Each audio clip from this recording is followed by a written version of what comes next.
जो कि पाक विचलन विधि समांतर माध्य का ये तुम्हारा सवाल है ये। यानी समांतर माध्य में तीन तरीके के सवाल होते हैं। पहला होता है एक सादा संख्या वाला, दूसरा होता है समांतर माध्य यानी प्रत्यक्ष विधि, और तीसरा होता है प्रत्यक्ष विधि, और चौथा होता है पाक विचलन विधि। ऐसे करके ये भाग होते हैं। ठीक है, इसमें क्या है, पाक विचलन विधि में क्या होता है, सबसे पहले परागंतराल दिया है और बारंबारता दी है।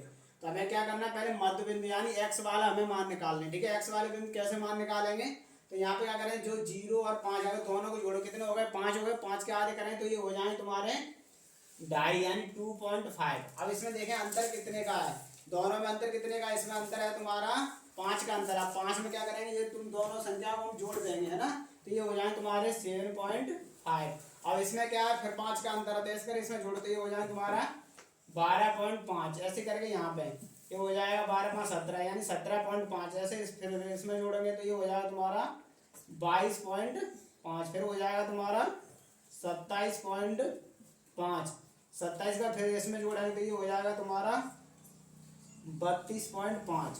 उसके बाद फिर इसमें जोड़ेंगे 5 तो ये हो जाएगा तुम्हारा 37.5। ऐसे करके इसमें जोड़ दें। ठीक है, यहाँ पर ऐसे करो, ये सामने वाली दोनों संख्या में जोड़ो। जैसे 10 और 5 कितने, 15 15 7.5 आधे हो गए। ऐसे यहाँ पे दोनों कितने, 25 के 12.5, या फिर ऐसे करके कर लो। ठीक है, उसके बाद इसमें कॉलम निकलता है आपका डी वाला। कौन सा कॉलम निकलता है, डी वाला। इसमें क्या करें, एक संख्या को हम क्या मानेंगे, ए मानेंगे इस वाली संख्या में। तो ए जो मानने की संख्या होती है वो हम क्या करते हैं, ज्यादातर तो ए वाली संख्या हम क्या है, जो मिडिल जो यानी बीच वाली संख्या होती है उसको मानते हैं, या फिर अपनी मर्जी से कोई भी अगर बीच वाली संख्या इधर उधर नहीं माने तो यानी इसे मानते हैं 22.5 को, इसे ए मानते हैं। ठीक है, इसे ए मान लिया। अब हम क्या करें, यहाँ पे डी वाला कॉलम जब हम निकालते हैं तो यहाँ पे ए वाली जो संख्या एक्स वाली संख्या में से घटाते हैं। यानी जैसे एक्स की संख्या कितना लिखा 2.5, इसमें से 22.5 यानी इसमें 2.5 में से 22.5 हमें घटाना है। तो हम क्या करें, इसमें से घटाएंगे तो यानी 22.5 में से अगर ढाई जाएगा तो तुम्हारे 20 बचेंगे, लेकिन बचेंगे क्या है, ये माइनस के।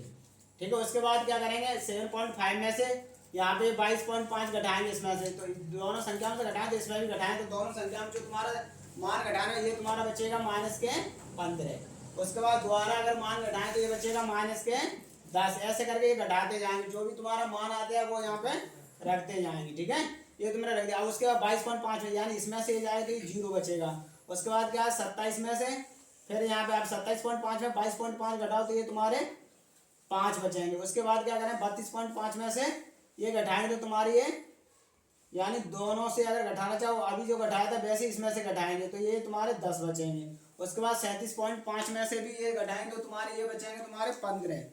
ऐसे करके ये तुम्हारा डी का मान आ गया। अब डी का मान आने के बाद हम क्या करते हैं, एक इसमें कॉलम और बढ़ता है, यानी इसमें कॉलम बढ़ता है आपका यू वाला कॉलम। कौन सा बढ़ता है, यू वाला। अगर इसका यू का जब मान हम निकालें यू वाले कॉलम को, तो हम क्या करेंगे, यू वाले कॉलम इस संख्या में से हम एक संख्या को एच मानेंगे। जैसे हम मानते हैं यहाँ पे हमने 5 को एच मान लिया। ठीक है, अब उसके बाद अगर यू का कॉलम जब निकालते तो क्या करते हैं, इस वाली संख्या का इस वाली संख्या में भाग देते। जैसे यहाँ लिखा है यू का मान लिखा है यानी you I equal D I upon H, यानी इसका मान का मतलब होता है जैसे डी वाले जो मान है उसमें एच वाली संख्या का हम भाग देते हैं।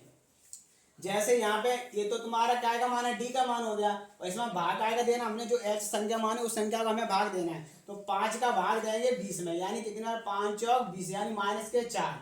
अब 5 का भाग 15 में देंगे तो माइनस के 5 है 15। अब 5 का इसमें देंगे तो माइनस के 5 दूनी 10। अब 5 का भाग 5 में देंगे तो माइनस का 1। अब 5 का 0 में देंगे तो ये तो तुम्हारा 0 ही आएगा। अब 5 का भाग इसी 5 में दे दो तो इसका मतलब ये आएगा तुम्हारा a। अब उसके बाद क्या करें, 5 का भाग इसमें दो तो 5 दूनी 10। अब 5 में दो तो 5 है 15। ऐसे करके तुम्हारे सब मान आ गए। अब इन मान आने के बाद हम क्या कहते हैं, ये वाला अगला जो कॉलम है वो हमें कॉलम निकालना पड़ेगा, यानी ये वाला कॉलम एफ, ये वाला एफ आई यू आई यानी एफ यू वाला कॉलम हमें निकालना पड़ेगा। अब हमारा क्या है, एफ का मान तो ये लिखा है और यू का मान आपका ये आ गया, तो इन दोनों का क्या, एफ यू का मतलब होता है एफ और यू वाले जो दोनों की जो लाइन है उनका दोनों का गुणनफल। अब क्या करेंगे, ये यहाँ पे एफ का मान है तो 3 का गुणा 4 में करो तो 3 चौक माइनस के 12। अब यहाँ पे 7 का करो तो 7 है माइनस 7 है 21। ठीक है, ये ध्यान रखना, नहीं तो ये आगे पीछे गुणा कर देते हैं। अब 15 का करो तो 15 दूनी 30। अब उसके बाद 24 का गुणा 1 में करो तो माइनस 24 1 24। अब उसके बाद 16 का गुणा 0 में करा तो 0 का 0। अब 8 का गुणा करो, अब 8 का गुणा हमें क्या करना, 1 में 8 1 8। अब उसके बाद 5 का करो 5 दूनी 10। उसके बाद 2 का करेंगे 2 है यहाँ पे 2 3 6, ऐसे करके तुम्हारा मान आ गया, यानी F1 U1 वाला तुम्हारा मान आ गया। अब इसमें हम क्या करते हैं, इस वाली संख्या माइनस वाली संख्या को हम अलग जोड़ते हैं और प्लस वाली संख्याओं को अलग जोड़ते हैं, ठीक है। उसके बाद जोड़ना कैसे है, जैसे यहाँ संख्या जोड़ते हैं वैसे यहाँ पे साइड में जोड़ के लिख दो। अगर लिखना चाहो तो यहाँ पे लिख दो, नहीं है टोटल लिखना चाहो तो नीचे लिख देना, ठीक है। और यहाँ पे देखो सिग्मा एफ वाला कॉलम यहाँ पे, क्योंकि हमें इसका भी योगफल करना, क्योंकि फॉर्मूले में आता है, तो हम इसका योगफल करेंगे। तो यहाँ पे दोनों संख्याओं सबको संख्याओं को हम जोड़ेंगे। अब ये जोड़ने के बाद तुम्हारा आता है सिग्मा एफ का मान आता है 80। कितना आता है, जोड़ना चाहो तो जोड़ दो। देखो 5 2 7 7 और ये 8 आपके 15 15 30 31, ऐसे करके सबको जोड़ो। 31 के बाद ये हो गया 35, 35 का मतलब ये 35 और 45 55 55 60 70 70 और 10 यानी 80 आ गया। कितना आ गया, 80। और नहीं तो जैसे भी जोड़ना चाहो वैसे जोड़ो, तो ये 80 आ गया। अब उसके बाद इसका मान निकालेंगे हम, क्या निकालेंगे, सिग्मा एफ U1 का इसका मान निकालें। अब इसका मान निकालेंगे तो कैसे मान निकलेगा, देखो यहाँ पे माइनस की संख्या में ज्यादा दिख रही है, तो 4 और 1 क्या है 5 और यहाँ पे 6 7, तो यहाँ 7 लिख दो। 3 2 5 6 7 और 1 8, ऐसे करके यहाँ पे ये तुम्हारा मान आ गया। दोबारा से देखो 4 1 5 6 7 हो गया, 3 2 5 6 7 और 1 8 यानी माइनस के 87, ठीक है। उसके बाद माइनस 87। अब इसके बाद इस संख्या को हम जोड़ेंगे। अब यहाँ पे जोड़ेंगे तो 8 यानी 18 और ये आपके 24 हो गए। कितने हो गए, लेकिन 24 से है का ये प्लस के 24 है। अब क्या करेंगे, यहाँ पे हमें सिग्मा F1 U1 का जब हम मान निकालेंगे तो यहाँ पे इस वाली संख्या में से ये वाली संख्या घटाएंगे। अब 7 में से 4 जाएंगे, कितने बचेंगे आपके, यहाँ पे 3 बचे। अब 8 में से 2 गया तो यहाँ पे कितने बचेंगे 6, यानी ये माइनस के 63 आ गया। कितना आ गया, F1 U1 का मान आ गया माइनस के 63। अब उसके बाद यहाँ पे समांतर माध्य का जो यहाँ पे सूत्र होता है, यानी समांतर माध्य का तुम्हारा सूत्र होता है, यहाँ लिखेंगे समांतर माध्य।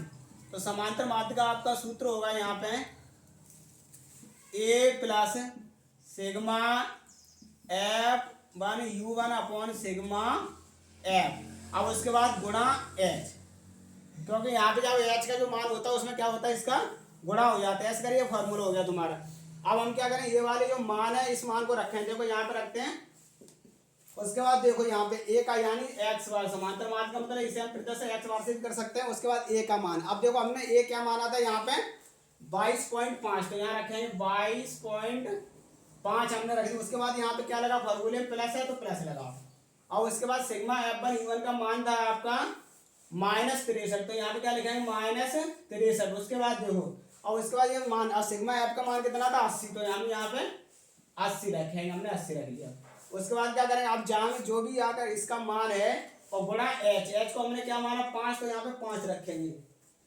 उसके बाद हमने मान रखने के बाद अब इसमें जो भी तुम्हारा मान आ रहा है उस मान को हम क्या करें, इसमें भाग देंगे। क्या करेंगे, भाग देंगे। जो भी भाग देने के बाद जो आंसर आए आपका वो आंसर हो जाएगा। तो दोबारा से देखें यहाँ पे जो भी आपका, अब इसमें क्या करें 5 का गुणा इसमें कर दो, तो यहाँ आ जाएगा 22.5, ये तो ऐसे ही देखो।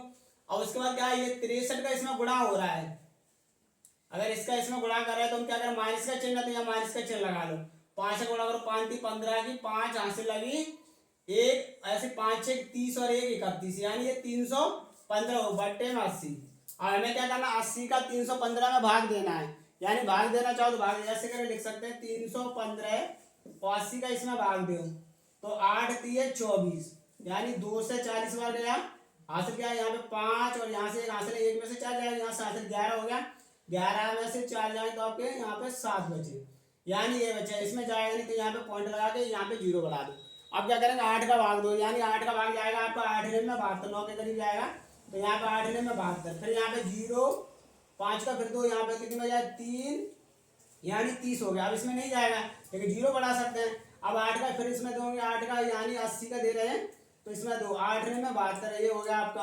अब 300 में देंगे तो 8 दूनी 16, 8 3 24, यानी 2 से 40, इसके इतने करीब रखते हैं। पॉइंट के बाद कोई दिक्कत 2 पॉइंट तक कर सकते हैं, यानी ये आएगा आपको तुम्हारा 22.5।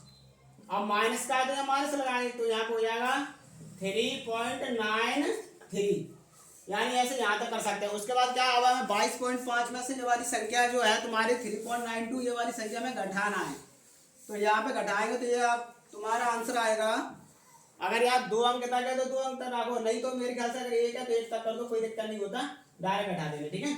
अब उसके बाद क्या करेंगे, अब यहाँ 0.5 में से 9 जाएंगे, तो यहाँ से हम क्या लेंगे, कैरी लेंगे, यहाँ से कैरी लेंगे, कितने हो गए यहाँ पे तुम्हारे, यहाँ पे हो जाए 15, 15 में से 9 घटाएंगे तो यानी कितने बचेंगे 6, तो यहाँ पे 6 लिख दो, ठीक है। उसके बाद यहाँ पे क्या बचा 1, अब 1 में से 3 जाएगा तो यहाँ से हाथ से लेंगे, यानी यहाँ से हाथ से लेंगे तो यार तुम्हारा हो गया 11, अब 11 में से 3 घटाना है तो ये तुम्हारा बचेगा 8, और यहाँ पे 1 हाथ से यानी 18.6, ये आपका काय से पग विचलन विधि से आंसर आ गया समांतर मात्र का। दोबारा से फिर देखें सवाल को। सबसे पहले क्या करेंगे, हम यहाँ पे वर्गांतराल दी हुई है आपको, उसके बाद बारंबारता, उसके बाद 0.5, यानी ये बारंबारता में हम मध्य बिंदु x का मान निकालते हैं, जैसे और भी वीडियो में निकाला वैसे ही हमने इसके मान निकाले। उसके बाद क्या करेंगे, इसमें डी वाला कॉलम निकाला, यानी डी वाले कॉलम में हमें क्या होता है, एक x वाले कॉलम में हमें a मानना होता है। उसके बाद यहाँ पे जो भी संख्या वो जो भी इसमें भाग देंगे या जो घटाते हैं वो वाला मान आता है, यानी जो मान है उसमें से हम घटाते चलते हैं, -20, -15, -10, -5, 0, 5 जो भी है। और डी वाले कॉलम में एक संख्या को हम h मानते हैं, क्या मानते हैं h, और उसमें अगला कॉलम बनता है u वाला, तो u वाले कॉलम में क्या करते हैं, यहाँ u वाला कॉलम निकालने के लिए हम क्या करते हैं, डी वाले भाग में, यानी डी वाले संख्या में हमें जो h माना उसका हम क्या करते हैं, डी वाली संख्या में भाग देते हैं। जैसे यहाँ 5 है तो 5 चौक 20, ऐसा करके हमने मान निकाल लिया। उसके बाद यहाँ पे F1 U1 वाले जो मान निकाला समांतर मात्र का, आपका फॉर्मूला होता है पविचलन विधि का, a plus sigma F1 U1 upon sigma F गुणा h, सिग्मा F1 U1 का हमने मान निकाला, प्लस वाले अलग माइनस वाले अलग, ऐसे करके हमने मान निकाली। इसको अगर अलग मान निकालना चाहो तो अलग निकाल लो, नहीं तो ये अलग लिख लो क्योंकि इसमें नहीं है, ये अलग है, ठीक है। उसके बाद हमने मान निकाला, इसको अलग रखा, उसका समांतर मात्र का चिन्ह रखा यहाँ पे, उसके बाद मान निकाला, जैसे भी कैलकुलेशन करते वैसे कैलकुलेशन की, ऐसे करके आपका आंसर आ गया पग विचलन विधि का, ठीक है।